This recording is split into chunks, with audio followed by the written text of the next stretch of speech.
Hi folks, welcome to another episode of NYC CNC. So, sad, but everything's gonna be okay. Today's Monday, and I came in the shop this morning and found out via text from my father that Grandpa had cut off his thumb above the last joint on his left thumb. He's left-handed. So, a lot of things going on in my head that I realized I want to share with you about safety and so forth. Here's what happened, and this is what's sort of weird, is Saturday morning, about 9 o'clock, I got to the shop, and I was getting ready for a film guy to come help me film at 10 o'clock. We shot a bunch of great footage that I'm working on editing as we speak. And my grandfather, who is 89, for those of you who don't know, was here, and he was doing some woodworking, and he knows, he's always been great, that if we're filming, he won't use like big table saws and loud things, and I'm very grateful that he's been accommodating of that schedule. And he was actually ripping some boards in the morning. And look, the truth is he's not safe. I know he's not been safe, and what are you going to do? I mean, the guy is stubborn. He's lived his whole life as a heavy steel fabricator, woodworker, forge, knife maker, skier. I mean, he's a stubborn guy, and he's a big boy. So telling him he needs to, use a safety guard or something else is fruitless. And in hindsight, I certainly don't hold myself responsible for that. I didn't even know. So what happened was he just walked out of the shop and got in his car and left. And honestly, he does that every once in a while. Sometimes he does it because he's 89. I think he loses track of his what's going on or his projects, or that's something I've had a hard time dealing with, is he'll make a bunch of notes and make a bunch of cuts and layout and all that, and he'll have a bunch of parts that are for a woodworking thing, and then he just, I think he kind of forgets what's going on. He's really, frankly, with it. I don't mean to make him sound like he's lost his marbles, but sometimes I think he doesn't have the wherewithal to carry a project now across multiple days or weeks or whatever. So the fact that he just left at like 9:30, I didn't think anything of it, because sometimes he does. He knew we were probably going to be filming at 10, just nothing of it. My wife came down with our baby to say hi to him. God bless her. She's been great about letting him, an 89-year-old, and his wife, who are both alive, see their great grandkid, who, by the way, on Thursday took his first steps. It was awesome, just absolutely awesome. But I lost track here. They weren't there. They weren't at their home for lunch, which I thought was kind of weird, but again, didn't think anything of it. So fast forward, someone from the emergency room actually called my father, small town sort of thing, and asked him, "Isn't he 89? What's he doing using a table saw?" And this is the first anyone on our side had heard about it. So my father told me, and I got to the shop this morning, and here you can see the table saw exactly as it was left. Here's the glove. You can see some frays of cloth in the blade, and that's where I'll leave it. But I had the pleasure of cleaning up a single piece on the ground, and that was a little weird, I'll tell you. It's a good eye-opener. So here's the thing with safety. It's easy to want to be safe in times like this, where it's affected you or someone you know. It's easy to play that role of, okay, now I'm going to be safe, whether it's, it just is. And so what I want to do is try to make the most of this and remind folks to be safe. And look, table saws are horrendously dangerous. So are manual lathes. When I was still in New York, there was a girl, I didn't know her, a PhD student at Yale, who had a ponytail, and the PhD students were allowed to use the machine shop 24/7, whereas I think grad students could only use it during the day when it was being monitored.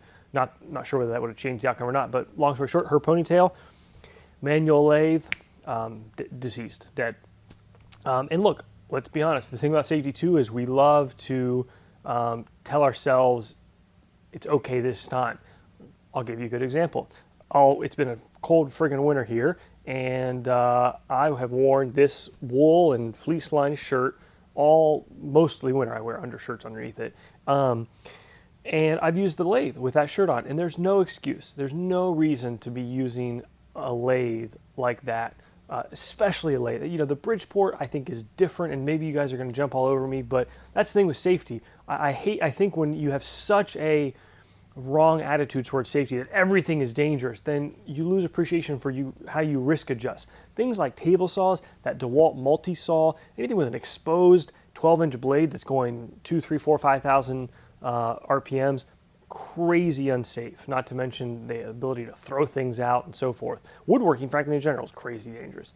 But look, there was no excuse for me to be doing this. Some folks have called me out on it. I think in these videos, one of my more popular videos, which is a horrendous video, there's a link to it in the description below, but not a great video. Back in like 2007 in New York, I bought a box and pan brake from Grizzly, and I was using it in my apartment with no iPro on and no shoes on. Now, I should have, because I was on video.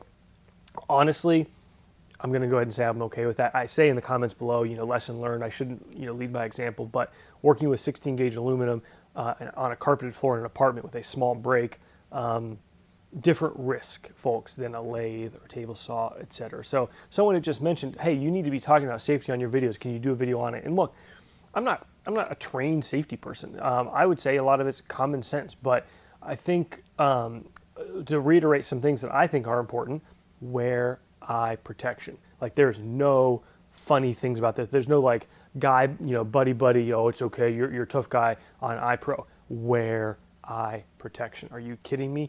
It's one thing to not lose a little bit of your thumb as an 89-year-old. It's another thing to lose vision. Seriously. Take your time and slow down. That's the biggest thing I think for me, is just realizing it's okay. If you want to turn apart and that means you've got to take your long sleeve shirt off, do it. A lot better than going to the hospital, or a lot better than not having an arm or a limb, or your spouse not having her significant other, his significant other. I think the other biggest thing is going to be jewelry, necklaces, earrings, watches, bracelets, rings. I do not wear a wedding ring, folks. I'm incredibly proud to be married. I am not looking to make a statement by not wearing a wedding ring, but there is no business having one on in the shop. My grandpa used to joke about not wearing one because it would always get welded or grounded somehow to the table. He was a welder. I don't wear one because of all the things that we do here that involve equipment where there's just no business wearing it. When it comes to things like safety guards, I will be honest, I'm not a diehard believer in every safety mechanism out there. And here's why. I think our culture tries to babysit you by taking the safety out of your hands and putting it in the hands of the machine, when in reality, you still need to be the one to be safe. Take for example, I think most of those table saws now come with, those probably have for decades, those little guards that go over the blade and over the workpiece and so forth. And of course, the one here no longer has it on it. And I think it's probably, I'm making assumptions, but common to take those off. Would it have saved his thumb? Yeah, probably. But it's not, I don't know how to articulate this.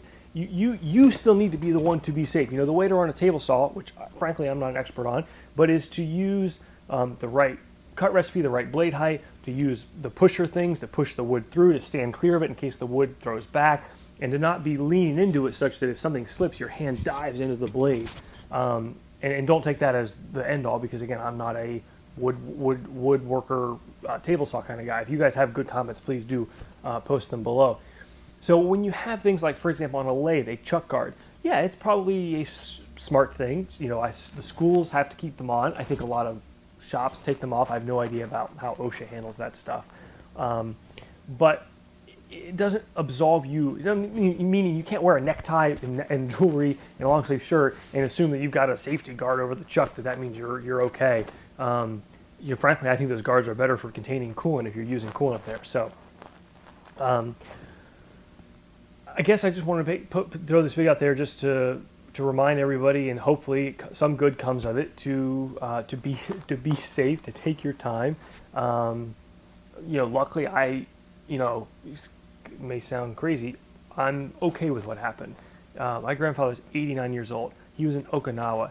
He's not supposed to be 89 doing what he's doing, seeing his great grandson walk, and in the health that he's in.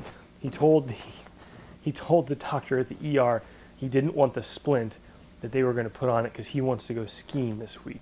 Now, is he probably going to go skiing? Probably not.